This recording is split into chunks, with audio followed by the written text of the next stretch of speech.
अरे वो भी तो आदमी है ना। पीछे नहीं पड़ जाना चाहिए।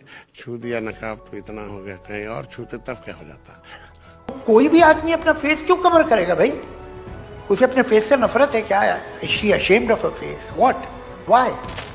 अगर आपके पास मैं आती हूँ, हाँ, अगर आपको ऐसे पूरे सर्रे बाजार में सबके सामने अगर मैं ऐसे आपकी धोती खींच लूं, आपके चड्डे का नाड़ा खींच लूं, कैसा फील होगा आपको? औरत को एक तरफ आप इज्जत देते हो और उसकी इज्जत उतारते हो। शर्म नहीं आती आपको? आप मेरे फेवरेट नेता हैं, फेवरेट, लेकिन ये क्या हरकत कर दी आपने एक इस्लामिक वुमन के साथ? जो मुस्लिम प्रतीक हैं, जब उन पर हमला होता है तो सीधे तौर पर इस जबान को अरबी लोग भी समझते हैं, मुस्लिम देश भी समझते हैं। प्रधानमंत्री जब यहाँ ओमान में ये सम्मान ले रहे होंगे तो आप सोचिए कि वहाँ के सुल्तान, वहाँ की अवाम, वहाँ की मीडिया किस तरह से अल जजीरा की इस खबर को पढ़ रही होगी कि उस देश का प्रधानमंत्री आया है जहां पर महिलाओं के नकाब नोचे जाते हैं। आज के प्रधानमंत्री नरेंद्र मोदी इस बारे में क्या सोचते हैं? वही नरेंद्र मोदी जिनकी पार्टी ने हिजाब पर क्लासरूम में बैन लगा दिया था, और ये भी हमें याद दिलाया अल जजीरा की रिपोर्ट ने। नमस्कार, इस खास कार्यक्रम में आपका स्वागत है। मैं हूं आरफा खानम शेरवानी। अपनी स्क्रीन पर फिलहाल जो आप तस्वीर देख रहे हैं, ये तस्वीरें सीधे अरब दुनिया से आई हैं, ओमान से आई हैं। देश के प्रधानमंत्री नरेंद्र मोदी, जितनी इज्जत अफजाई उनकी हो रही है अरब देशों में और खासकर इसमें ओमान में, क्योंकि तीन देशों के दौरे पर हैं प्रधानमंत्री, और ओमान के जो सुल्तान हैं उनको शुक्रिया अदा करते हुए कह रहे हैं कि मुझे इतना बड़ा सम्मान आप दे रहे हैं, इसके लिए मैं शुक्रगुजार हूँ। His Majesty Sultan Haitham bin Tariq, government and people of Oman, for this honor. Thank you very much. My gratitude. This is a symbol of affection and trust between the people of India and Oman. ये जो है ये एक तरह का संकेत है, symbol है, प्रतीक है प्यार का, मोहब्बत का और ट्रस्ट का इन दोनों देशों के बीच। इससे पहले भी आपने देखा है कि कई अरब देश नरेंद्र मोदी जी को अपने जो सबसे बड़े सिविलियन अवार्ड्स हैं उनसे नवाज चुके हैं। नरेंद्र मोदी अरबी में बाकायदा तकरीर कर चुके हैं यूएई में। तो ये सब तस्वीरें एक तरफ है, लेकिन दूसरी तरफ आप ये देखिए, आप अल जजीरा को देख रहे हैं अपनी स्क्रीन पर। अल जजीरा ने बाकायदा ये खबर की है, और इस खबर में जिसकी डिटेल में ही सब कुछ शामिल है। पूरी अरब दुनिया में निंदा हो रही है, आलोचना हो रही है, सरकारी स्तर पर ना सही लेकिन गैर सरकारी स्तर पर जो आम लोग हैं, जो आम सिटीजन्स हैं, वो पूरे तरीके से, एक तरह से मैं कहूँगी, हमारे भारत देश की बदनामी हो रही है कि ये वो देश है जहाँ अल्पसंख्यकों के अधिकारों को इतना कुचल दिया गया है कि एक प्रदेश के मुख्यमंत्री एक महिला का नकाब नोच लेते हैं। ये बहुत मामूली बात नहीं है। मैं आपको ये बताने की कोशिश कर रही हूँ कि एक मुस्लिम महिला का नकाब नोच लेना ये इतनी मामूली बात नहीं है कि ये बिहार में, पटना में घटना हो रही हो और पटना तक ही सिमट के रह जाए और इस बारे में कोई बातचीत ना हो। आज आलम यह है कि एक तरफ प्रधानमंत्री को, भारत के प्रधानमंत्री को इतने बड़े बड़े जो ओहदे हैं उनसे नवाजा जा रहा है, पूरी अरब दुनिया में उनकी वाहवाही हो रही है। दूसरी तरफ अरब दुनिया का ही मीडिया आप देखिए, दोहा में ये सेंटर है अल जजीरा का, पूरी अरब दुनिया का सबसे बड़ा मीडिया है अल जजीरा, और दुनिया के सबसे बड़े जो मीडिया नेटवर्क्स हैं उनमें से एक है अल जजीरा। अगर किसी खबर को करता है तो आप ये मान के चलिए कि फिर दुनिया में ऐसा नहीं है कि कोई दूसरा उसको फॉलो अप ना करे। अल जजीरा के अलावा आप इंडिपेंडेंट की खबर देखिए, यहाँ भी देखिए खबर छप रही है और साफ तौर पर पूरी दुनिया भर के जो ह्यूमन राइट्स ऑर्गेनाइजेशन है वो ये कह रहे हैं, मानवाधिकार जो संगठन की, मानवाधिकारों का उल्लंघन हो रहा है। अब यहाँ पर आप मुसलमानों के साथ जितनी चाहे ज्यादती कर लें, सीएए कानून बना लिए, दंगा हो जाए तो पूरे तरीके से आप दंगों की आग में झुलस जाएं, शहर जितना चाहें आप बुलडोजर भी चला लीजिए, ये मुसलमानों पर जुल्म और दूसरे मुस्लिम प्रतीकों पर हमला, इन दोनों में अलग फर्क करना पड़ेगा आपको। मुसलमानों पर जुल्म पर हो सकता है कि अरब देशों में चर्चा ना हो, और हो सकता है कि सिर्फ जो पश्चिमी दुनिया है वही इस पर चर्चा करे, लेकिन जब अरब जो जो मुस्लिम प्रतीक हैं जब उन पर हमला होता है तो सीधे तौर पर इस जबान को अरबी लोग भी समझते हैं, मुस्लिम देश भी समझते हैं।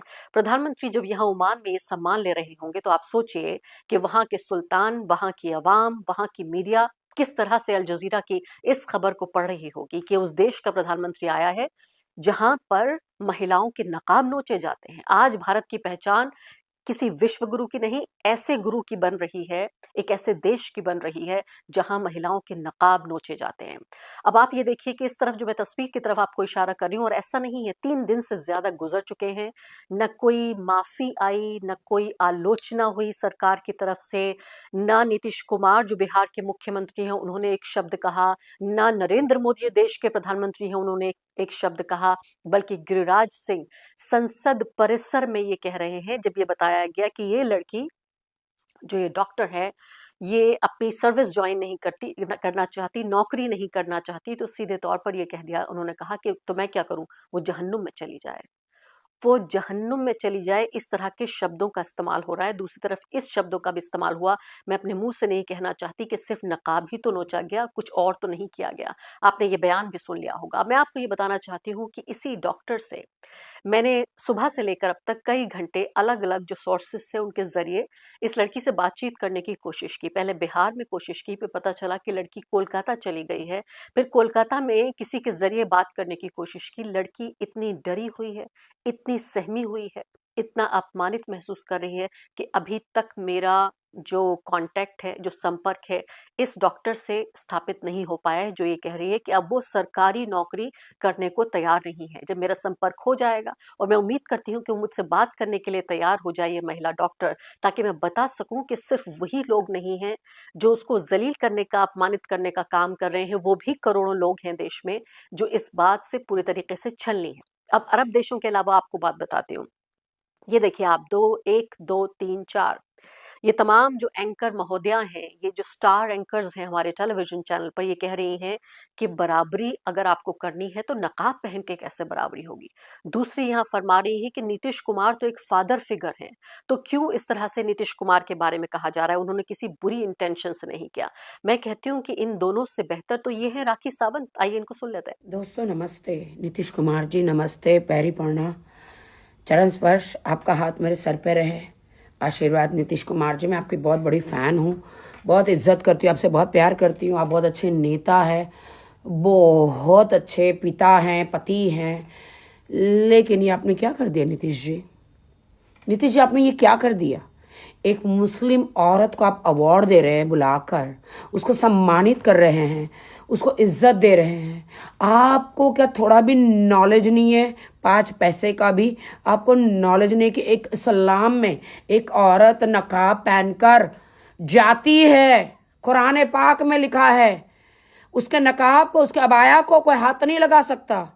इतने दिग्गज नेता आप, सीएम यूपी के माननीय, मैं आपकी इज्जत करती हूँ, प्यार करती हूँ आपसे नीतीश जी, क्योंकि आप अच्छे नेता। ही आपने क्या कर दिया? एक औरत को, एक मुस्लिम औरत को आप उसका नकाब खींच रहे हैं। कितनी गलत बात है नीतीश जी ये। मैं आपकी इतनी पूजा करती हूँ, आपको मैं इतना रिस्पेक्ट करती हूँ, आप ऐसे ऐसे हरकतें कर रहे हैं। अगर आपके पास मैं आती हूं, हाँ, अगर आपको ऐसे पूरे सर्रे बाजार में सबके सामने अगर मैं ऐसे आपके धोती खींच लूं, आपके चड्डे का नाड़ा खींच लूं, कैसा फील होगा आपको? औरत को एक तरफ आप इज्जत देते हो और उसकी इज्जत उतारते हो, शर्म नहीं आती आपको? आप मेरे फेवरेट नेता हैं, फेवरेट, लेकिन ये क्या हरकत कर दी आपने एक इस्लामिक वुमन के साथ?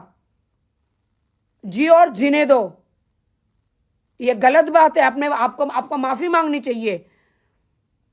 आप माफी मांगे, मीडिया बुलाएं, उस औरत के सामने बहन बोलकर आप माफी मांगे। नीतीश जी आप माफी मांगे। मैं आपकी इज्जत करती हूं, मैं यूपी बिहार की इज्जत करती हूं, लेकिन औरत के साथ ऐसा अत्याचार और उनकी इज्जत के साथ खेला जाए, स्पेशली बुरखे के साथ, ये बर्दाश्त नहीं होगा, हमें नहीं होगा ये बर्दाश्त। आप माफी मांगे। और आगे बढ़ने से पहले एक अदना सी गुजारिश कि आप मेंबर बनिए मेरे चैनल का, Arfa Khanam sherwani.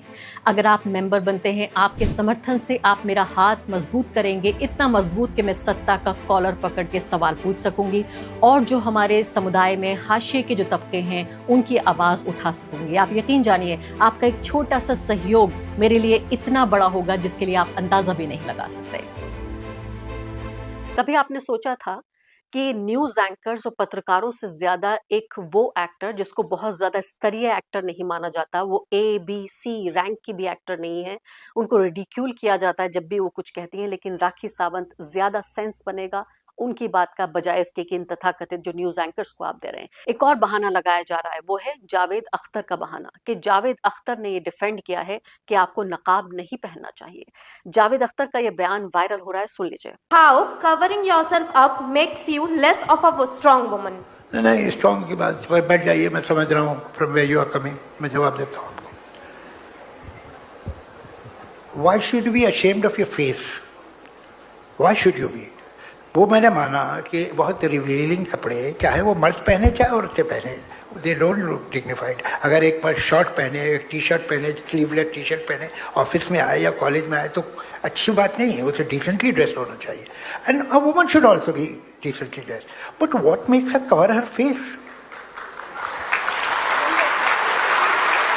What is so vulgar, obscene, undignified about her face that is covered? क्यों? ये वजह क्या है? और ये पीयर प्रेशर है। अगर गिवन अ चॉइस, उसे ब्रेन वॉश किया गया है। अगर वो ये कहती है कि मैं अपनी मर्जी से कर रही हूँ, तो she is brain wash because she knows that some peers in her life will appreciate this stand. अगर आप उसे छोड़ देंगे तो कोई भी आदमी अपना फेस क्यों कवर करेगा भाई? उसे अपने फेस से नफरत है क्या? Is she ashamed of a face? What? Why? अब आपने जावेद अख्तर का ये बयान सुना, अब मैं जावेद अख्तर का ये ट्वीट भी दिखाती हूँ। जावेद अख्तर कह रहे हैं कि नकाब आप क्यों ओढ़ती हैं? क्या नकाब आपका चेहरा बदसूरत है, घिनौना है, जिसे आप छिपाना चाहती हैं? लेकिन वही जावेद अख्तर ये कह रहे हैं कि मैं पर्दे के खिलाफ हूँ, लेकिन मैं इस बात के भी खिलाफ हूँ कि बेवजह किसी को अपमानित किया जाए और इस तरह से उसका नकाब नोचा जाए। मैं इंतजार करूंगी इस बात का, दो चीजों का इंतजार करूंगी। पहली बात, देश के प्रधानमंत्री नरेंद्र मोदी इस बारे में क्या सोचते हैं। वही नरेंद्र मोदी जिनकी पार्टी ने हिजाब पर क्लासरूम में बैन लगा दिया था, और ये भी हमें याद दिलाया अल जजीरा की रिपोर्ट ने। मैं इंतजार करूंगी इस बात का कि अगर उनसे कोई सवाल अरब देशों में पूछा गया तो वो क्या जवाब देंगे, कि क्या वो उस देश से आए हैं जहां महिलाओं का नकाब नोचा जाता है। और साथ ही बेसब्री से मैं इंतजार कर रही हूँ इस महिला डॉक्टर का, कि अगर वो मुझसे बात करने के लिए तैयार हो तो मैं आपके सामने उस लड़की का, उस डॉक्टर का पक्ष रखना चाहूंगी।